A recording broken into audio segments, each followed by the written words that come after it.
ಸ್ಕಂದ ಷಷ್ಠಿ ಶಕ್ತಿ, ವಿಜಯ ಮತ್ತು ಆಧ್ಯಾತ್ಮಿಕ ಜ್ಞಾನದ ಪವಿತ್ರ ಆಚರಣೆ. ಶುಕ್ರವಾರ ಜೂನ್ 19, 2026 ಸ್ಕಂದ ಷಷ್ಠಿ ಜ್ಯೇಷ್ಠ ಶುಕ್ಲ ಷಷ್ಠಿ. ಪ್ರಾರಂಭ 5 PM ಜೂನ್ 19, ಅಂತ್ಯ 3:47 PM ಜೂನ್ 20. ಸ್ಕಂದ ಷಷ್ಠಿ ಹಿಂದೂ ಧರ್ಮದಲ್ಲಿ ಅತ್ಯಂತ ಮಹತ್ವದ ಹಬ್ಬಗಳಲ್ಲಿ ಒಂದಾಗಿದೆ. ಇದು ಭಗವಾನ್ ಸುಬ್ರಹ್ಮಣ್ಯ ಸ್ವಾಮಿಗೆ ಸಮರ್ಪಿತವಾಗಿದೆ.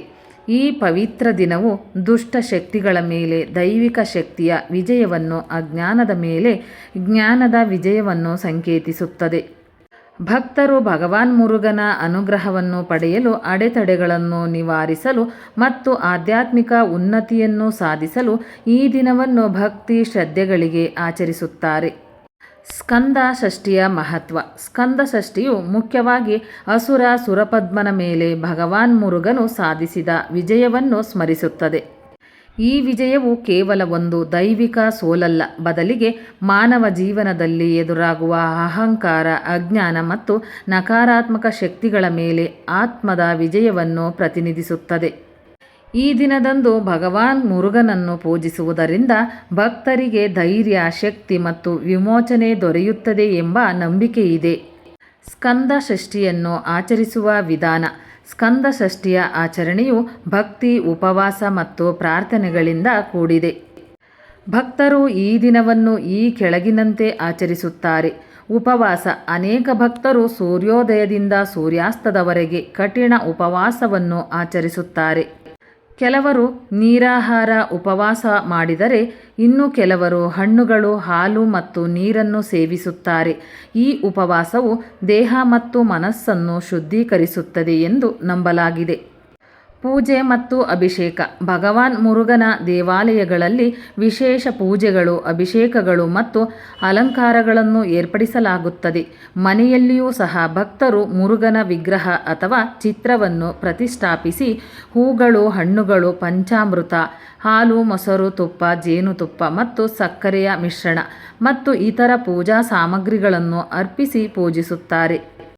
ಕವಡಿ ಯಾತ್ರೆ. ತಮಿಳುನಾಡಿನಲ್ಲಿ ಕವಡಿ ಯಾತ್ರೆ ಎಂಬುದು ಸ್ಕಂದ ಷಷ್ಠಿಯ ಪ್ರಮುಖ ಆಚರಣೆಯಾಗಿದೆ. ಭಕ್ತರು ತಮ್ಮ ಭಕ್ತಿಯ ಸಂಕೇತವಾಗಿ ಅಲಂಕೃತ ಕವಡಿಗಳನ್ನು ಹೊತ್ತು ದೇವಾಲಯಗಳಿಗೆ ಪಾದಯಾತ್ರೆ ಮಾಡುತ್ತಾರೆ. ಸ್ತೋತ್ರ ಪಠಣ. ಭಕ್ತರು ಸ್ಕಂದ ಷಷ್ಠಿ ಕವಚಂ, ಸುಬ್ರಹ್ಮಣ್ಯ ಭುಜಂಗಂ ಮತ್ತು ಇತರ ಸ್ತೋತ್ರಗಳನ್ನು ಪಠಿಸುತ್ತಾರೆ. ಇದು ಮನಸ್ಸಿಗೆ ಶಾಂತಿಯನ್ನು ನೀಡಿ ನಕಾರಾತ್ಮಕ ಶಕ್ತಿಗಳಿಂದ ರಕ್ಷಿಸುತ್ತದೆ ಎಂದು ನಂಬಲಾಗಿದೆ.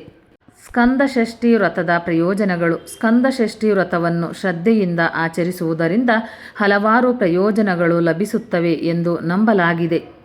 ಅಡೆತಡೆಗಳ ನಿವಾರಣೆ. ಭಗವಾನ್ ಮುರುಗನು ಅಡೆತಡೆಗಳನ್ನು ನಿವಾರಿಸುವವನು. ಈ ವ್ರತವನ್ನು ಆಚರಿಸುವುದರಿಂದ ಜೀವನದಲ್ಲಿನ ಕಷ್ಟಗಳು ಮತ್ತು ಅಡೆತಡೆಗಳು ದೂರವಾಗುತ್ತವೆ.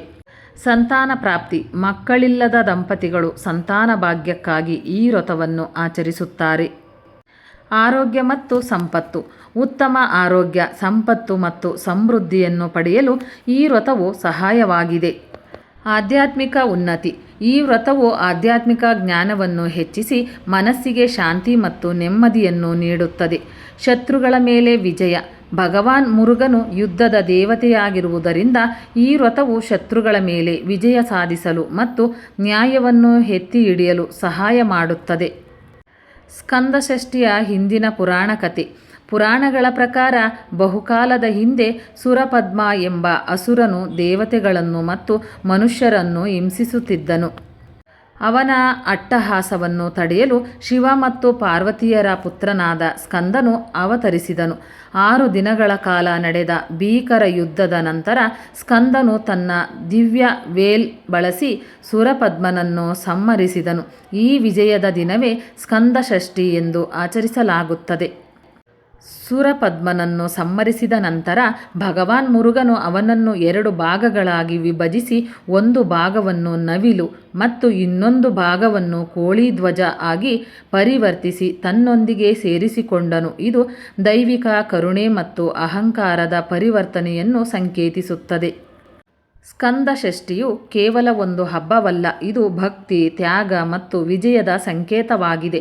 ಭಗವಾನ್ ಮುರುಗನ ಅನುಗ್ರಹವನ್ನು ಪಡೆಯಲು ಮತ್ತು ಜೀವನದಲ್ಲಿ ಸಕಾರಾತ್ಮಕ ಬದಲಾವಣೆಗಳನ್ನು ತರಲು ಈ ದಿನವು ಒಂದು ಸುವರ್ಣಾವಕಾಶವಾಗಿದೆ. ಸ್ನೇಹಿತರೆ, ಈ ಮಾಹಿತಿ ನಿಮಗೆ ಇಷ್ಟವಾಗಿದ್ದಲ್ಲಿ ಇನ್ನೂ ಹೆಚ್ಚಿನ ಮಾಹಿತಿಗಾಗಿ ಲೈಕ್ ಮಾಡಿ, ಶೇರ್ ಮಾಡಿ, ಚಾನಲ್ಗೆ ಸಬ್ಸ್ಕ್ರೈಬ್ ಮಾಡಿ. ಧನ್ಯವಾದಗಳು.